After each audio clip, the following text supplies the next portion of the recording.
ಇತ್ತೀಚಿನ ಸಂಚಿಕೆಗಳನ್ನು ಜಾಹೀರಾತಿನ ಕಿರಿಕಿರಿ ಇಲ್ಲದೆ ನೋಡಿ.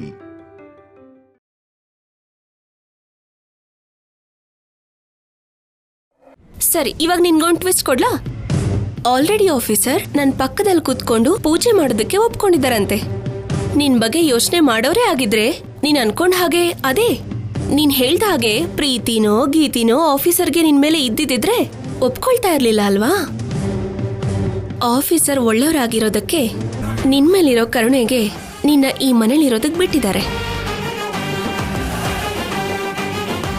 ಇದಕ್ಕೊಂದು ಬೆಸ್ಟ್ ಎಕ್ಸಾಂಪಲ್ ಹೇಳ.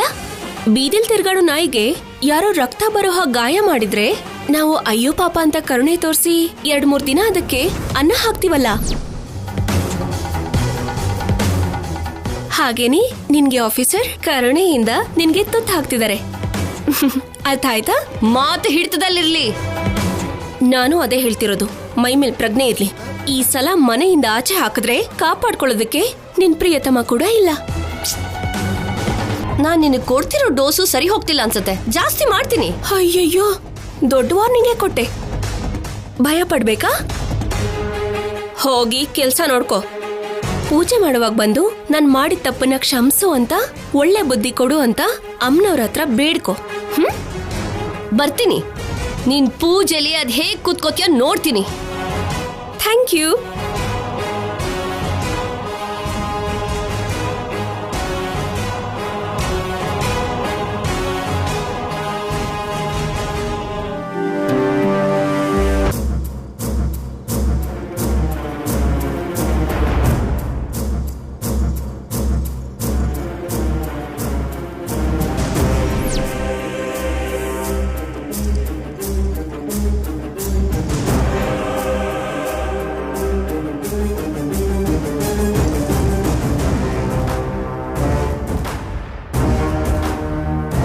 ಇವಳೇನು ಹೊಸ ಮಧುಮಗಳ ಹಾಗೆ ರೆಡಿ ಆಗಿದ್ದಾಳೆ, ಜೊತೆಗೆ ಸಂತೋಷವಾಗೂ ಕಾಣಿಸ್ತಿದ್ದಾಳೆ.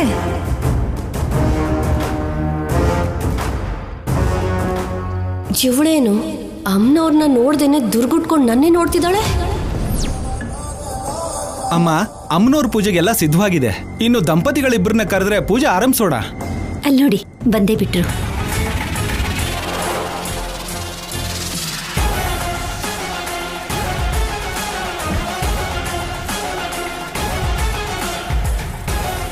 ಬನ್ನಿ ಕೂತ್ಕೊಳ್ಳಿ.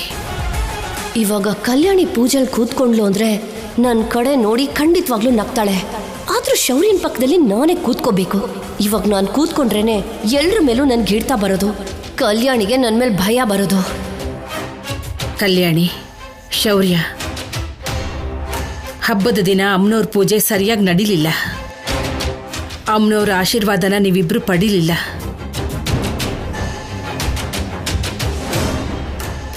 ಕೆಟ್ಟ ಗಾಳಿ ನಿಮ್ಮ ಮಧ್ಯೆ ಬಂದಿದೆ.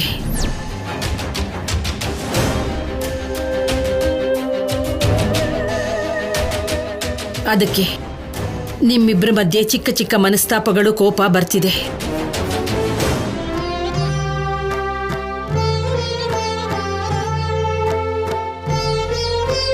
ಅದರಿಂದನೇ ಈ ಪೂಜೆನ ದಂಪತಿಗಳು ಮಾತ್ರನೇ ಮಾಡಬೇಕಾಗಿರೋ ಪೂಜೆ.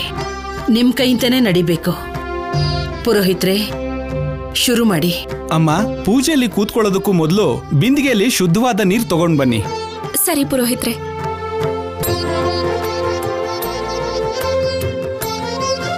ಓಂ ಶ್ರೀಮನ್ಮಹಾಗಣಾಧಿಪತಯೇ ನಮಃ, ಮಹಾಗುರವೇ ನಮಃ, ಮಹಾಸರಸ್ವತ್ಯೈ ನಮಃ, ಮಹಾಲಕ್ಷ್ಮೀ ದೇವತಾಭ್ಯೋ ನಮಃ, ಸರ್ವೇ ದೇವತಾಭ್ಯೋ ನಮಃ. ಹರಿ ಓಂ. ಓಂ ಐಂ ಮುಹೂರ್ತಸ್ಸು ಮುಹೂರ್ತಾಸ್ತು. ಸುಮುಹೂರ್ತಕಾಲೇ ಸೂರ್ಯಾದೀನಾಂ ನವಾನಾಂ ಗ್ರಹಾನಾಂ ಅತ್ಯಂತ ಆನುಕೂಲ್ಯತಾ ಫಲಸಿದ್ಧಿರಸ್ತು. ಶ್ರೀಮನ್ಮಹಾಗಣಾಧಿಪತಯೇ ನಮಃ. ಇದೇ ರೈಟ್ ಟೈಮ್. ಕಲ್ಯಾಣಿನ ಪೂಜೆಲ್ ಕೂತ್ಕೊಳ್ದೇ ಇರೋ ಹಾಗೆ ಮಾಡಬೇಕು. ಹೇಗೆ?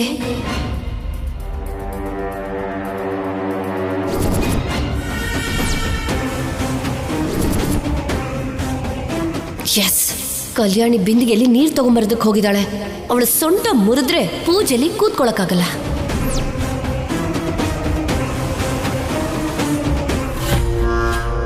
ಅಮ್ಮ ಆದಿಪರಾಶಕ್ತಿ, ನಿನ್ನ ಪೂಜೆನ ಕಲ್ಯಾಣಿ ಶೌರ್ಯನ ಕೈಯಿಂದ ಯಾವುದೇ ಅಡ್ಡಿ ಆಗದಿರೋ ಹಾಗೆ ನಡೆಸ್ಕೊಂಡು ನಿನ್ನ ಪ್ರೀತಿಯ ಆಶೀರ್ವಾದ ಅವ್ರಿಗೆ ಸಿಗೋ ಹಾಗೆ ಮಾಡಮ್ಮ.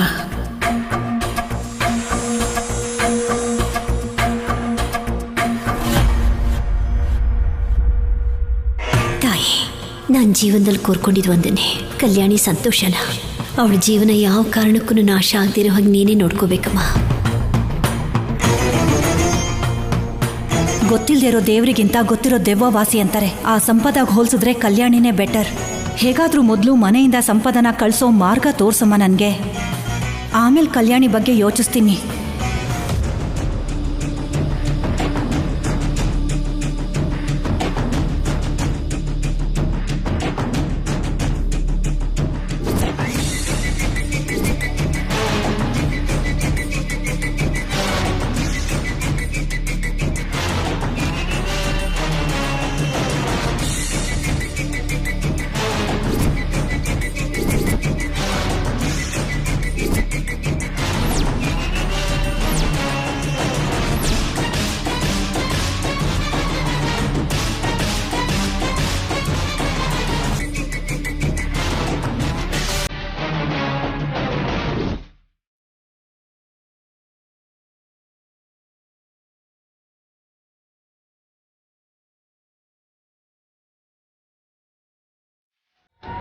ಅಮ್ಮ, ದೀಪಾರಾಧನೆಗೆ ಎಣ್ಣೆ ತಗೊಂಡ್ ಬನ್ನಿ.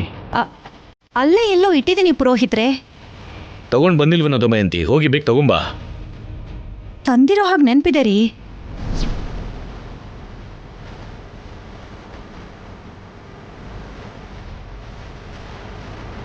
ಸರಿ ಬಿಡಿ, ತರ್ತೀನಿ ರೀ.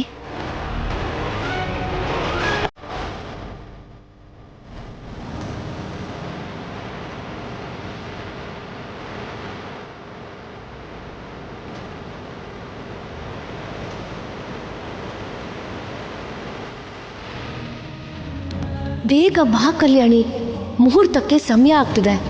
ನಾನು ಶೌರ್ಯ ಪೂಜೆಗೆ ಕೂತ್ಕೋಬೇಕು.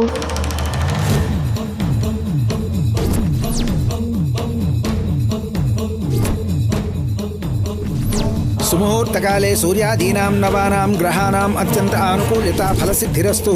ಶ್ರೀಮನ್ಮಹಾಗಣಾಧಿಪತೇ ನಮಃ. ಮಹಾಲಕ್ಷ್ಮೀ ದೇವತಾಭ್ಯೋ ನಮಃ.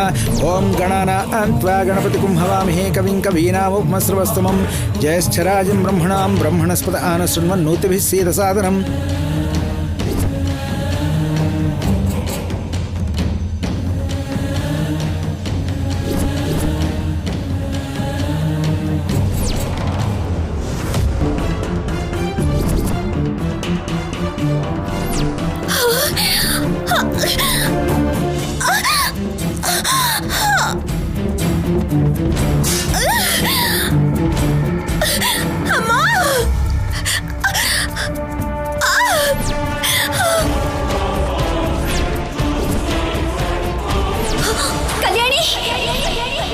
ಕಲ್ಯಾಣಿ ಕಲ್ಯಾಣಿ ಕಲ್ಯಾಣಿ ಕಲ್ಯಾಣಿ ಕಲ್ಯಾಣಿ ಕಲ್ಯಾಣಿ ಕಲ್ಯಾಣಿ ಕಲ್ಯಾಣಿ ಕಲ್ಯಾಣಿ ಅಮ್ಮ ಕಲ್ಯಾಣಿ ಕಲ್ಯಾಣಿ ಕಲ್ಯಾಣಿ ಏನಾಯ್ತಮ್ಮ?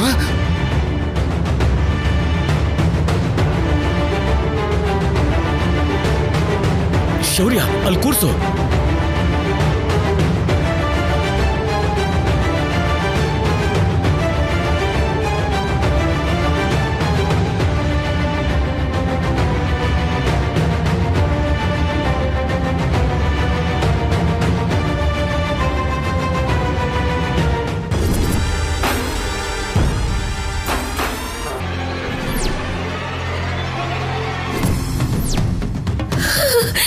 ನಡೆಯೋ ಜಾಗದಲ್ಲಿ, ಅದು ಕೂಡ ಬಾಗ್ಲಿನ ಹತ್ರ ಎಣ್ಣೆ ಹೇಗೆ ಚೆಲ್ತು?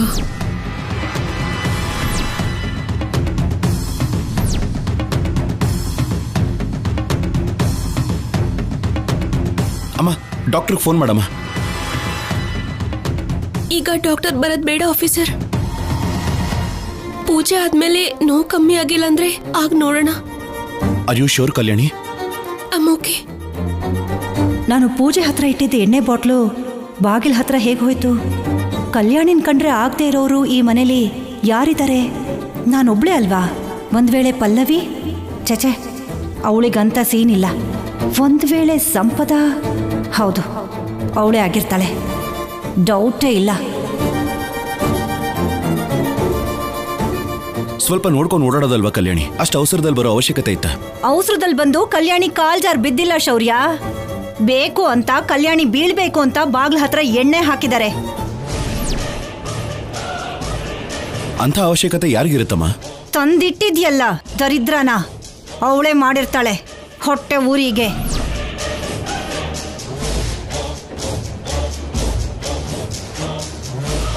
ಅಂದ್ರೆ ಸಂಪದ ಹಾಕಿದಾಳೆ ಅಂತಿದ್ಯಾ? ಅನ್ನೋದಲ್ಲ ಕಣೋ, ಅದೇ ನಿಜ. ಖಂಡಿತ ಈ ಸಂಪದನೆ ಎಣ್ಣೆ ಹಾಕಿರ್ತಾಳಲ್ಲಿಗೆ.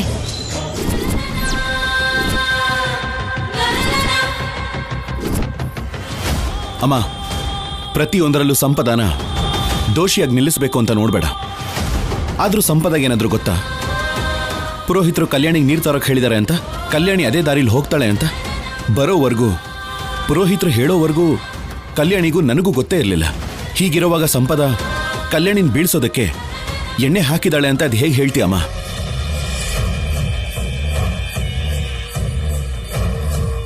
ನೀನ್ ಹೀಗೆ ಸಪೋರ್ಟ್ ಮಾಡು ಶೌರ್ಯ, ನಾನು ಏನ್ ಬೇಕಾದ್ರೂ ಮಾಡ್ತೀನಿ. ಈ ಸಂಪದ ಮಾಮೂಲಿ ಹೆಣ್ಣಲ್ಲ ಕಣೋ ಶೌರ್ಯ, ಮಾಯೆ ಮಾಡ್ತಾಳೆ. ಪುರೋಹಿತರು ಕಲ್ಯಾಣಿಗೆ ನೀರ್ ತಗೊಂಡ್ ಬಾ ಅಂದಾಗ ಹೋಗಿ ಹಾಕಿರ್ತಾಳೆ. ಇವಳೇನು ತ್ರಿನಯನಿ ಹಾಗೆ ಎಲ್ಲ ದಿವ್ಯ ದೃಷ್ಟಿಲಿ ನೋಡಿರೋ ಹಾಗೆ ಹೇಳ್ತಿದ್ದಾಳಲ್ಲ. ಅಮ್ಮ ಪ್ಲೀಸ್ ಸ್ಟಾಪ್ ಇಟ್. ಸಂಪದ ಆ ಟೈಮಲ್ಲಿ ನಮ್ಮೆಲ್ಲರೂ ಪಕ್ಕದಲ್ಲೇ ಇದ್ಲು. ಅವಳಲ್ಲಿಂದ ಒಂದಿಂಚು ಕದಲಿಲ್ಲ. ನೀನ್ ನೋಡಿದ್ರೆ ಅವಳೇ ಬೇಕು ಅಂತ ಮಾಡಿದ್ಲು ಅಂತ ಹೇಳ್ತಿದ್ಯಾ? ಏನಮ್ಮ ಇದು? ನಾನು ಹೇಳ್ತಿರೋದು ನಿಜ ಶೌರ್ಯ. ಅಷ್ಟು ಸುಲಭವಾಗಿ ನನಗೆ ಅನುಮಾನ ಬರಲ್ಲ. ಬಂತು ಅಂದ್ರೆ ಅದೇ ಸತ್ಯ ಆಗಿರತ್ತೆ. ನನ್ನ ಮಾತನ್ನು ನಂಬು ಶೌರ್ಯ. ಪ್ರೂಫ್ ತೋರ್ಸಮ್ಮ. ನಾನು ಈಗಲೇ ಸಂಪದನ ಮನೆಯಿಂದ ಹೊರಗಡೆ ಕಳಿಸ್ತೀನಿ. ಪ್ರೂಫ್ ಇಲ್ಲ ಅಂದ್ರೆ ಈ ಟಾಪಿಕ್ನ ಇಲ್ಲಿಗೆ ನಿಲ್ಲಿಸ್ಬಿಡಿ. ಅಮ್ಮ, ಮುಹೂರ್ತದ ಸಮಯ ಮೀರು ಹೋಗ್ತಿದೆ. ಬೇಗ ದಂಪತಿಗಳಿಬ್ಬರು ಬಂದು ಪೂಜೆ ಮಾಡಿ. ಕಲ್ಯಾಣಿ, ಪೂಜೆ ಕೂತ್ಕೊಳ್ಳೋಕ್ಕಾಗತ್ತಾ? ಬಾಮ್ಮ.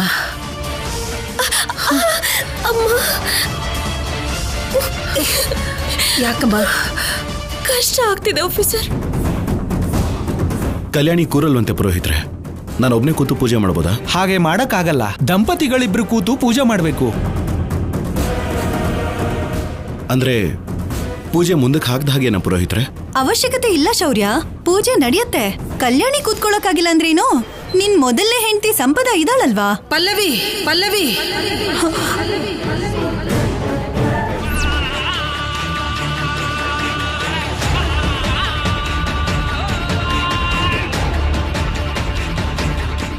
ಏನ್ ಮಾತಾಡ್ತಿದ್ಯಾ ನೀನು? ಮಾತು ಮಿತಿಯಲ್ಲಿರ್ಲಿ. ಕ್ಷಮಿಸ್ಬಿಡಿ ಅತ್ತೆ. ಎರಡನೇ ಸಲನೂ ಪೂಜೆ ಮಧ್ಯದಲ್ಲಿ ನಿಂತು ಹೋಗ್ಬಿಟ್ರೆ ಮನೆಗೆ ಒಳ್ಳೇದಲ್ಲ ಅಂತ ಸಂಪದ ಇದ್ದಾಳೆ ಅಂತ ನೆನಪು ಮಾಡಿದೆ.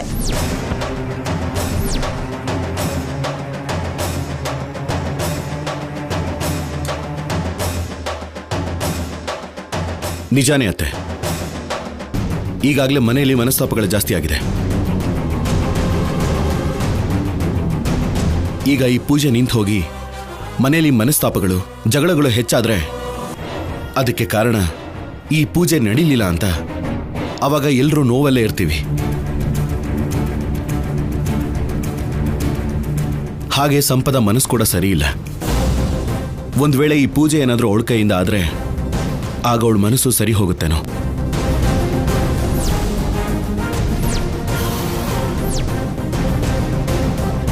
ಅದು ಹಾಗಲ್ಲ ಶೌರ್ಯ. ಇದನ್ ಬಿಟ್ಟು ಬೇರೆ ದಾರಿ ಏನಾದರೂ ಇದ್ರೆ ಹೇಳಮ್ಮ. ಇಲ್ಲ ಅಂದ್ರೆ ಹೀಗೆ ಪೂಜೆ ಮುಂದುವರಿಯೋದಕ್ಕೆ ಬಿಡಿ. ಸಂಪದ, ಹೋಗಿ ಕೂತ್ಕೋ, ಪೂಜೆ ಮಾಡೋಣ.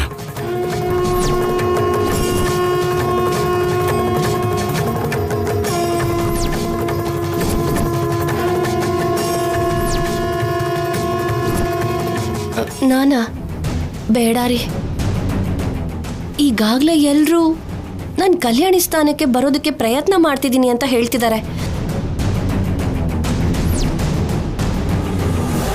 ಇವಾಗ ನಾನು ನಿಜವಾಗ್ಲೂ ಪೂಜೆ ಕೂತ್ಕೊಂಡ್ಬಿಟ್ರೆ ಅವ್ರ ಮಾತು ನಿಜ ಆಗಿ ಹೋಗುತ್ತೆ. ನೋಡಿದ್ರ, ಇದು ಸಂಪದಲ್ಲಿ ಬಂದಿರೋ ಬದಲಾವಣೆ.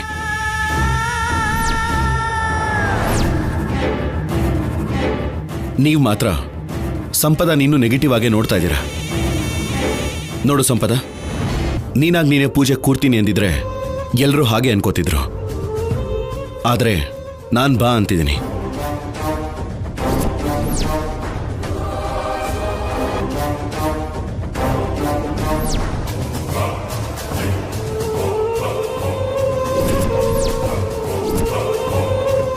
ಯಾರ ಪರ್ಮಿಷನ್ ಕೇಳಬೇಕಾದ ಅವಶ್ಯಕತೆ ಇಲ್ಲ.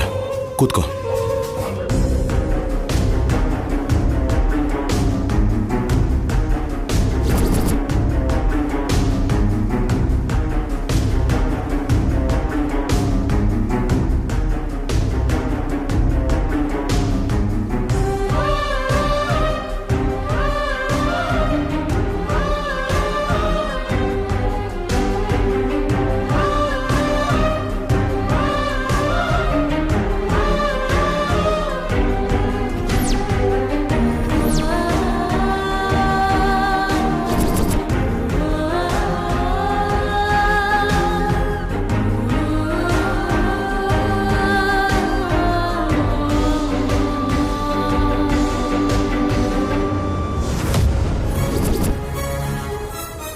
ಅಮ್ಮ, ಮೊದಲು ಪೂಜೆಗೆ ನೀರು ತಗೊಂಡ್ ಬನ್ನಿ. ಸರಿ ಪುರೋಹಿತ್ರೆ.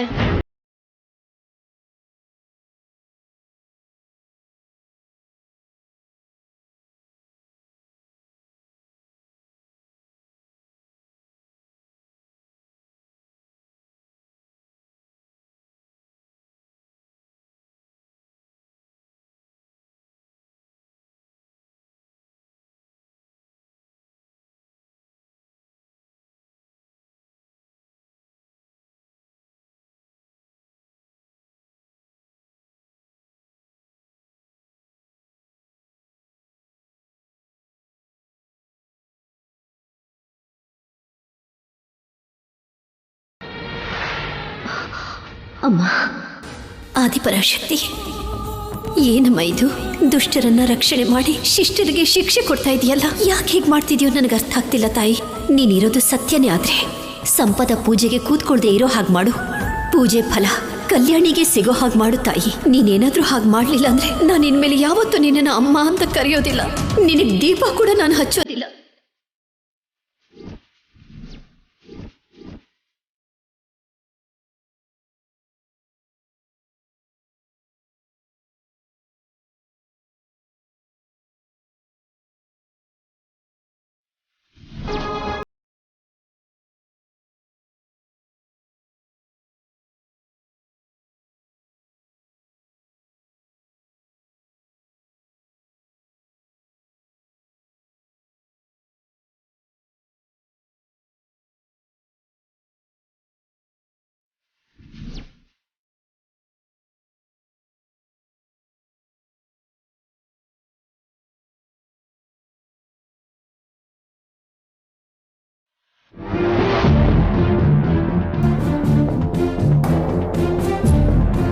ಅಮ್ಮ, ಕೂತ್ಕೊಳ್ಳಿ.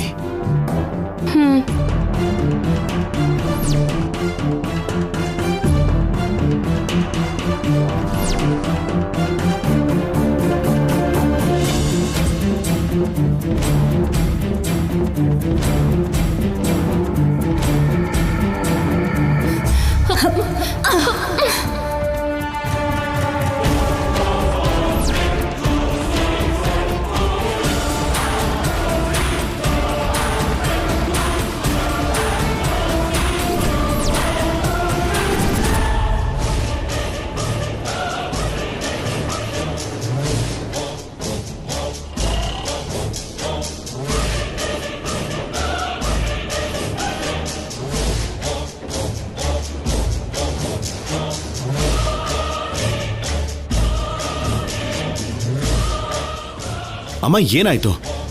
ಸಂಪದನ್ ಯಾಕೆ ಹಾಕಿ ತಳ್ತಿದ್ಯಾ? ಸಂಪದ ಕೂತ್ಕೊಳ್ಳೋದಿಕ್ಕೆ ಅವಕಾಶ ಇಲ್ಲ.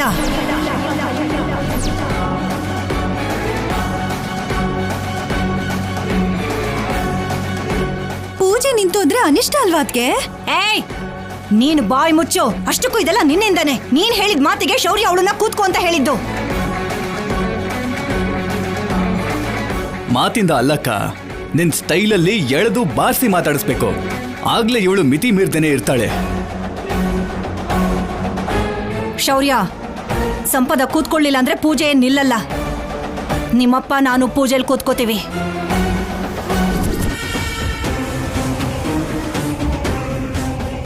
ಎಷ್ಟೋ ವರ್ಷಗಳಿಂದ ನಿಮ್ಮಪ್ಪ ಅಮ್ಮನವ್ರ ಪೂಜೆ ಮಾಡಿಸ್ಬೇಕು ಅಂತ ಹೇಳ್ತಾನೆ ಇದ್ರು, ಆದ್ರೆ ಇಷ್ಟು ದಿನ ಆಗ್ಲಿಲ್ಲ.